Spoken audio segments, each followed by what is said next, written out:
Something enormous is moving through your life right now. So subtle most people never notice it. It doesn't arrive like a billboard or a trumpet. It arrives like a change in the wind. Cooler, thinner, rearranging the dust on your windowsill. If you pay attention, you'll realize you're not looking at small, meaningless shifts. These are the scaffolding of a new life being built around you. And if you learn to read them, you'll know exactly when to step forward. Imagine you're standing on the edge of a diving board at dusk. The water below is dark, impossible to fully see. But you know, somewhere beneath that surface, there's a world that will be different from anything you know now. You're already on the board. Most people never notice that they climbed up. They keep rearranging their towel, adjusting the same old routine, and miss the moment the current changes beneath their feet. But there are patterns that show up before the leap, and once you can name them, the next chapter stops being a mystery and becomes an invitation. The first thing you will notice is not dramatic. It's a pressure that grows, a low-level discontent that used to be tolerable, but now sharpens into pain. I call this phase discomfort amplification. The small annoyances become intolerable. The job that felt fine starts to feel like a cell. Friends who once fit now feel like costumes you're tired of wearing. Routines that brought comfort begin to look like cages. Most people respond the same way. Panic, fix what's not broken, scrub the cracks hoping the shape of their life will go back to what it used to be. Here's the truth. That discomfort is not an error, it is a signal. Your inner life is expanding, and the old containers no longer hold it. The irritation is your consciousness outgrowing your current clothes. That is good news, even though it feels terrible. Pain is frequently the sound of growth. As the pressure builds, you enter what I call the magnetic shift. People begin appearing in your life like characters in a book you didn't write. Strangers who know things you're only beginning to understand. Acquaintances who live the life you want and seem completely ordinary to everyone else. These aren't random meetings. They are magnetic pulls.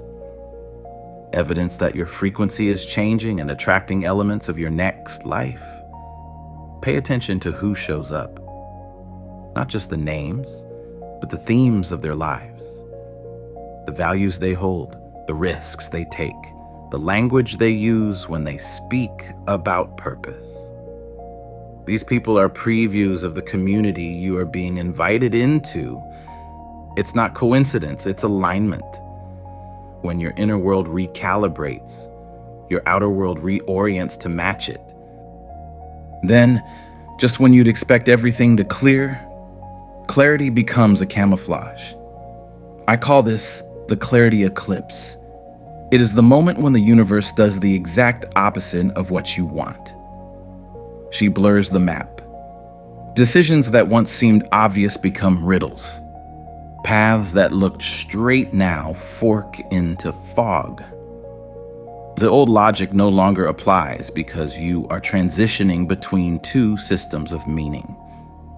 Your previous way of making sense of things is dissolving, but the new map hasn't finished printing. This is why so many people retreat at this stage. They take the confusion as proof they've lost their way. Don't. Confusion is a tunnel. In the dark, your sense of direction must come from something quieter than rational argument. Trust the subtle knowing that's been whispering under the noise. Intuition, soft, stubborn, and patient, starts to matter more than spreadsheets and pro-con lists. The way forward is less a choice and more a slow remembering. As you move through the eclipse, you'll notice time begins to play tricks. This is the acceleration phenomenon. Some days stretch like an elastic band. Hours packed with creative productivity where you complete in a morning what used to take a week. Other days slide away, foggy and protracted, where even the simplest tasks feel heavy. That uneven rhythm is not a bug. It's your consciousness operating on two timetables simultaneously, the one you've known and the one that's forming. Instead of resisting the wildness of this rhythm, learn to surf it. On the productive days, be ruthless with your attention. On the slow days, allow the space. Don't force speed where synthesis needs silence. The acceleration is rearrangement. The chaos is not chaotic for long. It's reorganizing itself into greater order. And then the confirmations arrive. I call these confirmation downloads. Suddenly, help, answers, and resources appear with the eerie timing of a script being written off stage. You'll think of a book and find it on a bench. You'll need a connection, and someone will arrive with exactly the skill you lack. The stream of information that was invisible before becomes visible because you are now aligned to receive it. The mistake most people make at this point is skepticism. We have been trained to attribute everything to luck, coincidence, or good timing. But these confirmations are not random. They are feedback. They are the universe tapping you on the shoulder saying, keep going. When you begin to notice them, treat them as signals, not flukes. Catalog them. They are the breadcrumbs that prove you're moving in the right direction. Then, right before the breakthrough, brace yourself for what I call the final resistance surge. This is the most dangerous phase because it is subtle and dressed as reason. Your internal voice will mobilize every argument you've ever heard about safety, prudence, and likelihood, and it will articulate them in a way that sounds convincing, more convincing than fear ever did. It will beg you to postpone, to plan more, to wait for the perfect conditions that never come. This resistance is not stupid. It's strategic. It knows how to weaponize your own wisdom to stall you. It will remind you of past failures and paint the most detailed possible picture of what could go wrong. You'll get tired for no reason, procrastinate on critical tasks, or suddenly believe everyone who doubts you. Your support system may wobble too. People who love you will ask you to slow down, not because they are against you, but because your change threatens the stability of their world. Recognize this surge for what it is. Your old identity fighting for survival. Don't trust it implicitly. Respond with small acts of courage. Tiny, consistent commitments that prove to your future self that you are moving anyway. The antidote to the final resistance surge is not brute force. It's faith translated into routine. On the other side of resistance, the world seems to begin arranging itself around you. I call this the synchronicity storm. Events line up with an uncanny precision. You think of someone and you encounter the exact information you need at the exact time you need it. Opportunities appear like rooms opening one after another. It feels orchestrated because, in a sense, it is. You have reached a level of alignment where your internal frequency matches the frequency of the life you want. This is where decision-making stops being an endless debate and becomes muscular, instantaneous. You start knowing how to move because your body recognizes the terrain before your mind does. Where once you overanalyzed, you now act. Where once you sought external validation, you now let your inner compass speak and then follow.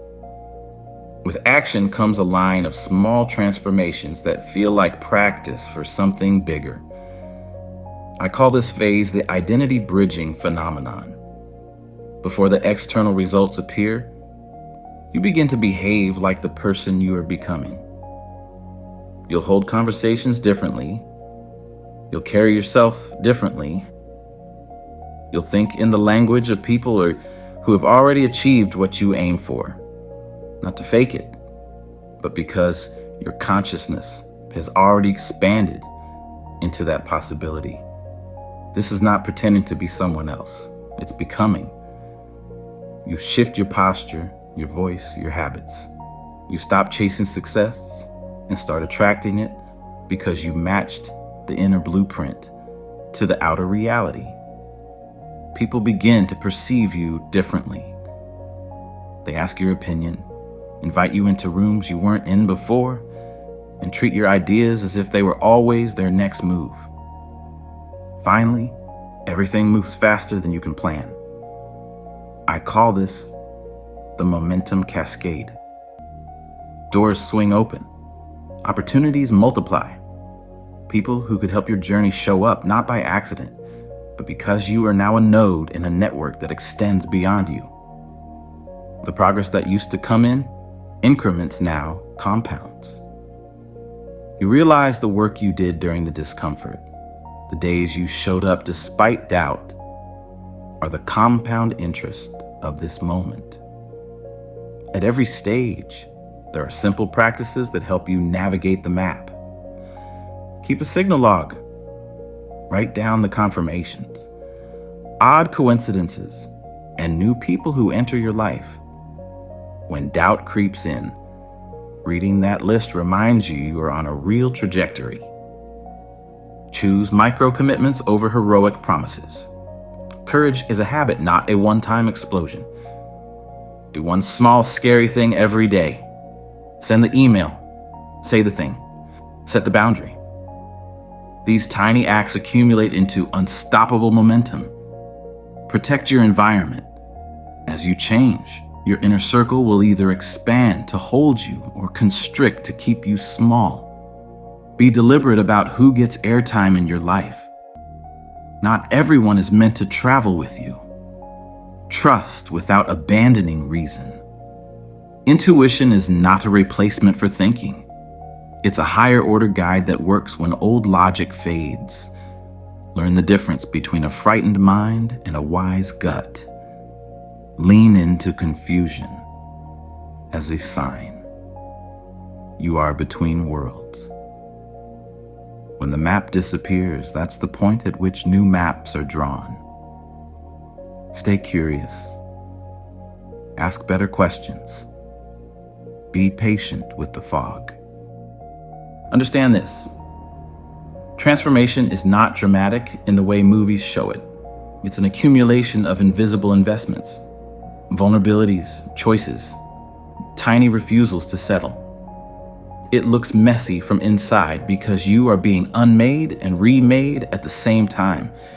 But there is a pattern, a cadence. Once you learn to read that cadence, fear becomes practical. Fear becomes a prompt, not a prison. So what should you do today? Begin with small clarity. Choose one habit that supports the life you imagine and do it imperfectly, consistently. Talk to one person who seems to live in the direction you want to go. Start a signal log and write down 3 synchronicities, no matter how small. If your body tightens when you think of acting, do one thing that scares you and mark it. This is the most honest form of spiritual arithmetic. If you're sitting with restlessness, know this. The restlessness is not the enemy. It is the first honest proof that you contain more than this moment allows. If you can learn to decipher these signs, the amplification of discomfort, the magnetic arrivals, the eclipse of clarity, the acceleration, the downloads, the resistance, the storm of synchronicity, the identity bridging, and finally, the cascade, you will stop mistaking chaos for catastrophe. You'll see that what felt like disintegration was actually preparation. There's a threshold ahead of you. The only real question is, will you read the map when it's handed to you in fragments? Or will you wait for a map you will never receive? Life doesn't give fanfare. It gives hints, then tests, then openings. The rare ones, the people who look back one day and wonder how it all happened, are exactly who pay attention to whispers. They act on the small, meaningful provocations, not the loud, flattering lies. You're already on the board. The water is not as scary as your imagination makes it. The surface you fear is the same surface that, when crossed, will mirror every part of you that has been waiting to be recognized. Take a breath. Notice the tiny signals. Move one small way forward. The rest of the world will adjust to you.